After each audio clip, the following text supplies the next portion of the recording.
Good day. I found an article, a very good article about the Metis in Canada.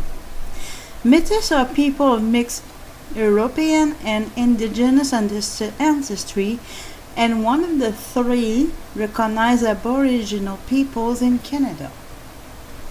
I will put the link of the source in the video description.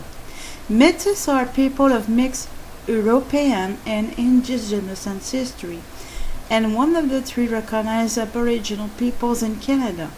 They originated largely in Western Canada and emerged as a political force in the 19th century, radiating outwards from the Red River settlement. While the Canadian government politically marginalized Metis after 1885, Metis have since been recognized as an Aboriginal people with rights enshrined in the Constitution of Canada. Definitions and terminology. The use of the term Metis is complex. When capitalized, the term describes the Metis people, particularly those from families who have their origins to the Red River Valley and the prairies beyond. The Metis Nation defines the Metis homeland as the three prairie provinces and part of Ontario, British Columbia, the Northwest Territories, and the Northern United States. The Metis have a common culture, history, and political tradition, and are connected through an extensive network of kin relations. Typically, when written with a small m, Metis refers to any community of European indigenous ancestry. It is most often used to describe mixed descent families and communities during the 18th and early 19th century Great Lakes fur trade, although some scholars now avoid using the term. Contemporary usage of Metis is also different from its historical meaning. At Red River in the 19th century, there were two prominent communities of mixed descent people in addition to a sizable French-speaking and nominally Catholic Metis population. There was a large group of English-speaking half-breeds who were mainly Anglican agriculturists.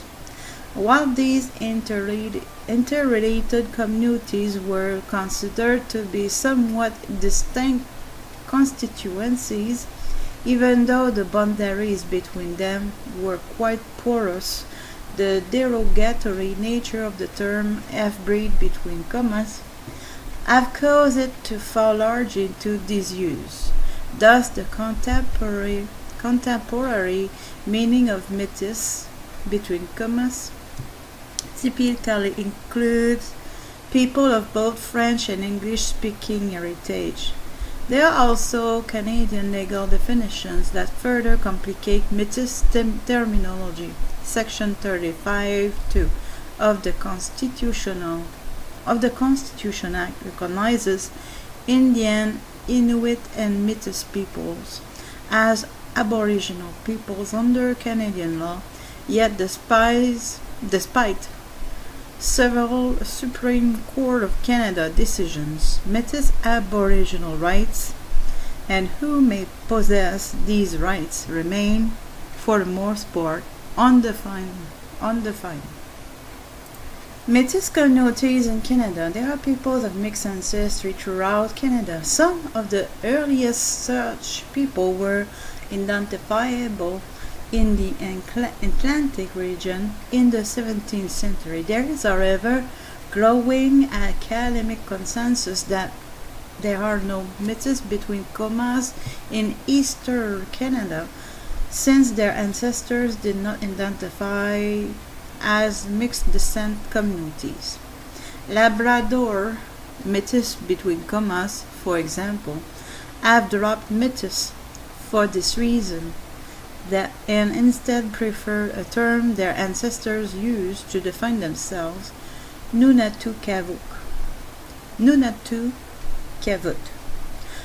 Across Canadian, Metis identity is not simply the result of a dual heritage, but rather a matter of possessing a singular cultural heritage of dual origins.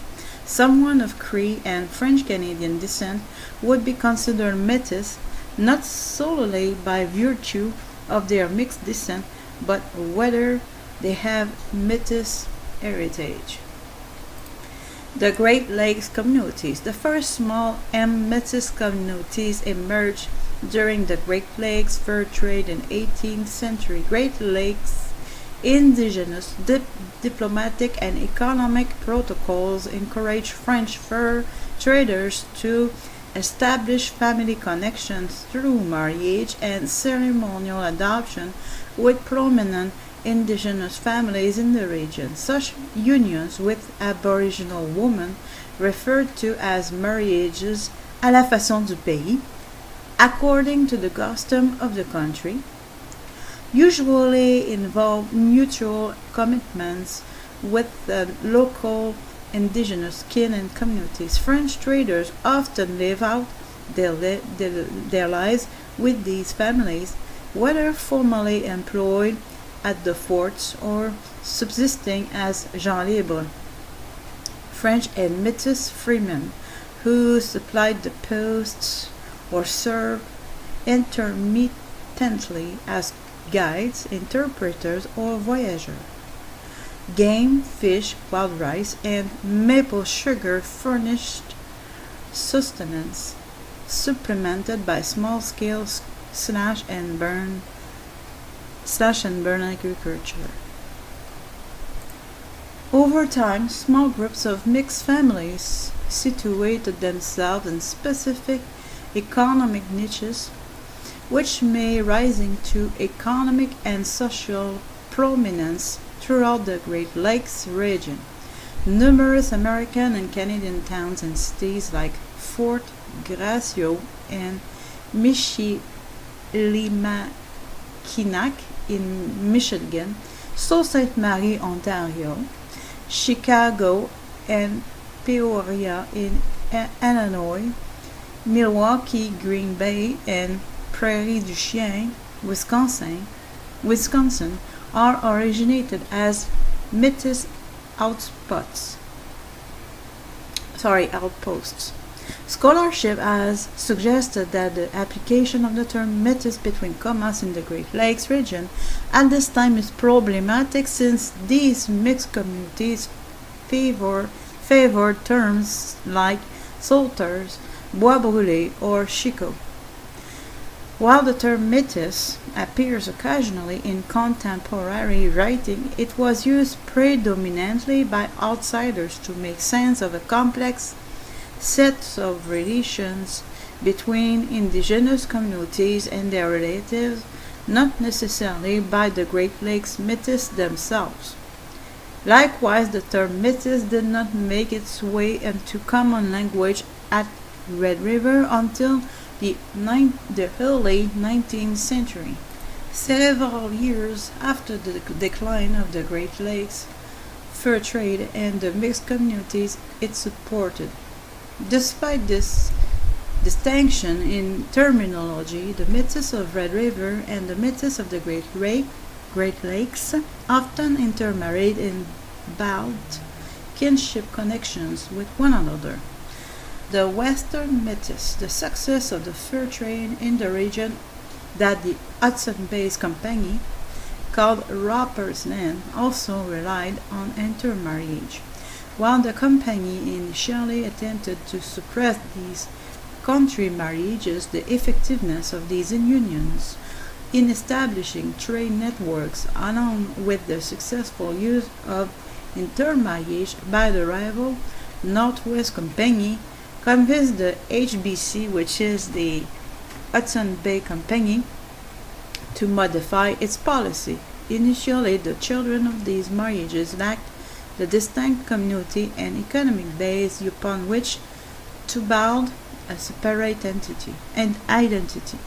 While some HBC officers mixed children were educated in England, Scotland, and in the Canada, see Upper and Lower Canada, later the province of Canada. And other families were left in the care of the other HBC employees when senior officers returned to Europe. Not all mixed descent children faced difficult prospects. Many of these mixed descent children remain in the Northwest, living near one another and developing a sense of themselves as a unique cultural and social community. This sense of self would eventually evolve into a sense of political communality. It was in the Red River region and on the prairies that the Metis began to make their mark on Canadian history. By 1810, they had established roles as buffalo hunters and provisioners to the NWC. As NWC supply lines lightened to Athabasca and beyond, the Red River heartland became crucial to the Montreal-based traders. Accordingly, in 1811, Thomas Douglas, Earl of Selkirk, reached an agreement with the HBC to found the agricultural colony of Assiniboia for Scottish settlers with the ultimate goal of provisioning the HBC. The early Metis, who referred to themselves as bois brûlés, literally burnt wood, were allied with the Nor'westers and saw the colony as a direct threat to the NWC's trade and thus their own livelihood. Nor'wester William McGillivray admitted in a letter of 14 March 1818 that the Metis were linked to the NWC by occupation and kinship. Yet, he emphasized they one and all look upon themselves as members of an independent tribe of natives, entitled to a property in the soil, to a flag of their own, and to protection of the British government. Further, it was well proved that the half-breeds, under the denominations of bois brûlés and Metis, have formed a separate and distinct tribe of Indians for a considerable time back. The early Red River colony did not allay these fears, but rather antagonized the Metis and the NWC. Decrees from the governor of the colony forbade the export and sale of pemmican to anyone but local HBC forts, and later banned hunting buffalo from horseback. See Pemmican Proclamation.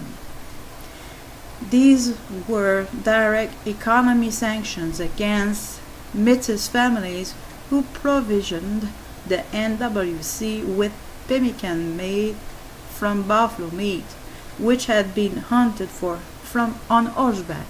After escalating raids on rival fur trade forts by HBC and NWC officers, many prominent Metis grew hostile to the Selkirk settlement's leader and, under the leadership of Cuthbert Grant in 1815, decided to evict the settlers from the region. In 1816, after Selkirk himself had decided to evict the Nor'westers, the governor of the settlement, Robert Semple, confronted a group of Metis soldiers at Seven Oaks. A battle broke out, and the Metis soldiers killed Semple and several colonists. The event was memorialized in Pierre Falcon's La chanson de la grenouillère.